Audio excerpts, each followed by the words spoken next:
तो हमारा 13 नंबर एक क्वेश्चन है सर, इस प्रकार है। सबसे पहले हम उसे लिख लेते हैं। तो 13 नंबर क्वेश्चन क्या बोल रहा है, समुद्र तल से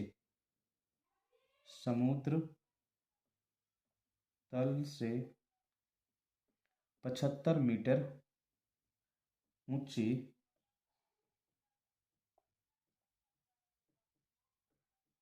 लाइट हाउस के शिखर से देखने पर दो समुद्री जहाज के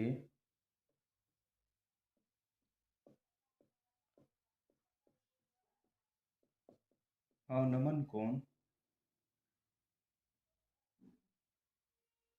30 डिग्री एवं 45 डिग्री है। यदि लाइट हाउस के एक ही ओर एक जहाज दूसरे जहाज की ठीक पीछे हो तो दो जहाज़ों की बीच की दूरी ज्ञात करें। तो गजब हो गया यार, क्वेश्चन लिखते पूरा बोर्ड भर गया। चले, तो ये हमारा क्वेश्चन कंप्लीट हो चुका है लिख के। अब चलते हैं इसके सॉल्यूशन की ओर। इसके एक बार रीड करते हैं जैसा कि हम लोग करते आ रहे हैं। समुद्र तल से 75 मीटर, मतलब एक समुद्र क्या सी लेवल है, वहां से 75 मीटर ऊंचा हमको क्या बना हुआ, एक लाइट हाउस बना। लाइट हाउस जो समुद्र किनारे में जहाज़ों को देखने के लिए एक बड़ी सी दीवार बनाए, बड़ी सी एक बिल्डिंग टाइप की, मीनार टाइप की बनाई जाती है, जिसपे लाइट लगा हुआ रहता है कि नहीं सर, जो चारों तरफ घूम घूम के देखता है कौन सी जहाज आ रहा है या जा रहा है। शिखर से देखने पर दो समुद्री जहाज का अवनमन कोण कितना है, 30 डिग्री, और एक का कितना सर, 45 डिग्री बन रहा है। यदि लाइट हाउस की एक ही ओर, मतलब बोल रहा है लाइट हाउस एक साइड है, उसके दोनों साइड है, मतलब एक ही साइड दोनों जहाज आ रही है सर। ठीक है, एक दूसरे के जस्ट पीछे है। तो बता दोनों जहाजी के बीच की दूरी क्या करनी है। ठीक सर, चलिए पिक्चर मेरा अब तैयार करना है। ठीक, तो एक बोल रहा है समुद्र तल से 75 मीटर ऊंची लाइट हाउस, मतलब समुद्र तल से, मतलब समुद्र लेवल जो है उससे ऊपर 75 मीटर मेरे एक लाइट हाउस है सर। ये मेरे पास लाइट हाउस है।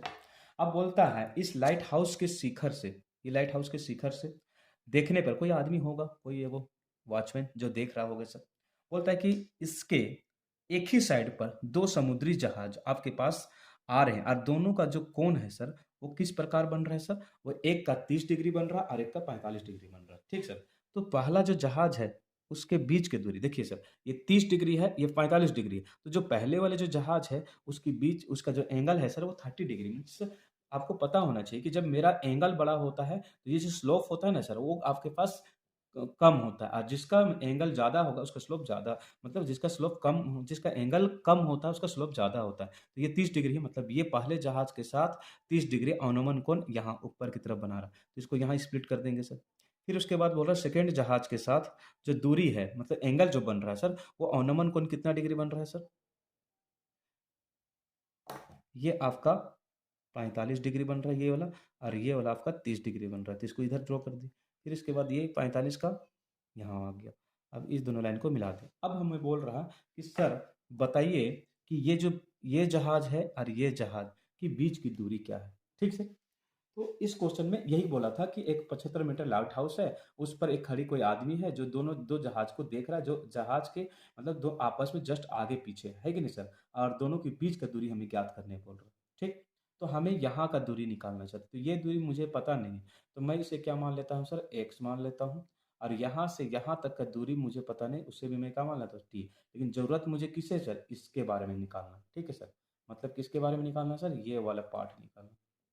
ठीक है, तो चले अब क्वेश्चन पे तो पिक्चर तैयार हो गया, अब गिवन चीज लिखते हैं। ठीक, तो जैसा कि गिवन मेरे पास क्या दिया हुआ है सर कि लाइट हाउस की ऊंचाई कितना है सर, लाइट हाउस की ऊंचाई मेरे पास 75 मीटर है कि नहीं। अब बोल रहा दोनों जहाज़ों की, दोनों के बीच की दूरी आपके पास कितना है सर, x मान लिया, और लाइट से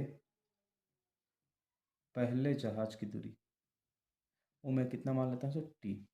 थीटा मेरे पास दो एंगल है सर, तो थीटा वन बराबर मैंने कितना मान लिया सर, 45, एंड थीटा टू बराबर मैंने कितना मान लिया सर आपके पास 30 डिग्री। ठीक सर, चले आप चलते हैं अपनी सॉल्यूशन की ओर। तो आई होप आप लोगों ने यहाँ तक समझ गया होगा, समझ गए होंगे, और आप लोगों ने गिवन भी उतार ली, फिगर भी समझ गए होंगे, तो मुझे क्वेश्चन रखने की कोई ज़रूरत नहीं, सिर्फ मिटाने पड़ेंगे। ठीक से, तो चलिए ये मैं मिटा देता हूँ।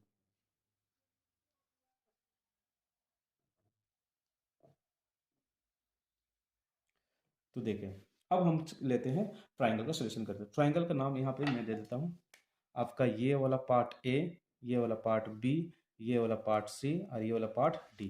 तो ट्राइंगल हम लोग लेते हैं, इस बार बड़ा ट्राइंगल लेते हैं, है कि नहीं सर।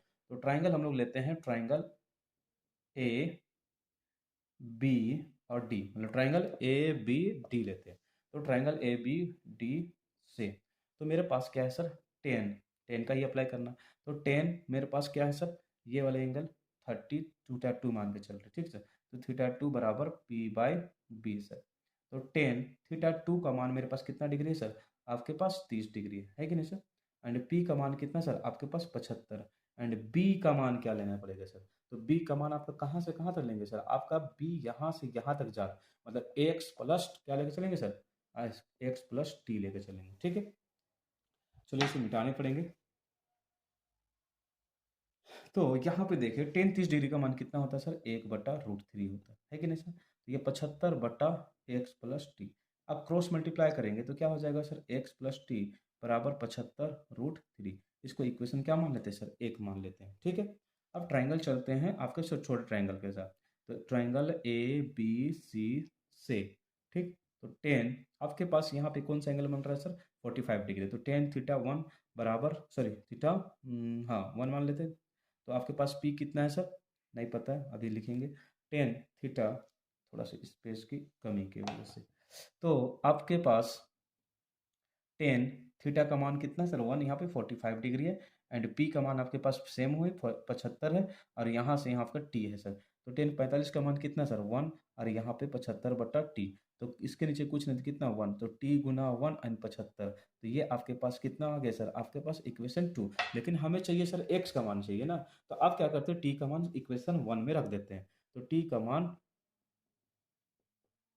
समीकरण एक में रखने पर, ठीक सर। तो x+t, तो t का मान कितना सर, 75, और इधर कितना सर, 75√3। तो x बराबर मेरे पास कितना हो जाएगा सर, 75√3। ये प्लस में तो उधर जाके क्या होगा सर, माइनस में, तो 75। अब यहाँ से कॉमन आप निकाल दीजिएगा सर, तो 75 बाहर आ जाएगा, और यहाँ पे √3 - 1, मतलब आपके पास जो मीनार की ऊंचाई होगा सर, सॉरी मीनार की ऊंचाई नहीं, मतलब दोनों जहाज़ों के बीच की दूरी, तो बीच की दूरी आपके पास कितना निकल के आ रहा है सर, 75 ब्रैकेट √3 - 1 मीटर। तो ये रहा दोनों जहाज़ों के बीच की दूरी। तो सर क्या आपको लगा हाइट एंड डिस्टेंस काफ़ी हार्ड है? नहीं ना सर, काफ़ी आसान क्वेश्चन होते हैं सर हाइट एंड डिस्टेंस के, जैक वालों के लिए खासकर, और इसमें कुछ नहीं है। और सीबीएसई वालों को तो सर और आसान है, उन लोगों को तो फिगर बनाने के मार्क्स मिलते हैं, और गिवन बनाने के मार्क्स मिलते हैं, सॉल्यूशन के मार्क्स मिलते हैं। तो और क्या चाहिए इस चैप्टर में, इस चैप्टर से क्या चाहिए आपको, 5 नंबर यूं ही आपके आने वाले हैं सर। बस आपको प्रैक्टिस बना के रखनी है, और इस क्वेश्चन को जो मैं वीडियो बना रहा था ना अभी आप लोगों के लिए, ये वीडियो को आपको मिस नहीं करनी है। आप मिस कर जाओगे तो समझ लीजिए आपका 5 मार्क्स गया, एकदम चला गया। अब समझ लीजिए यही क्वेश्चन आने वाला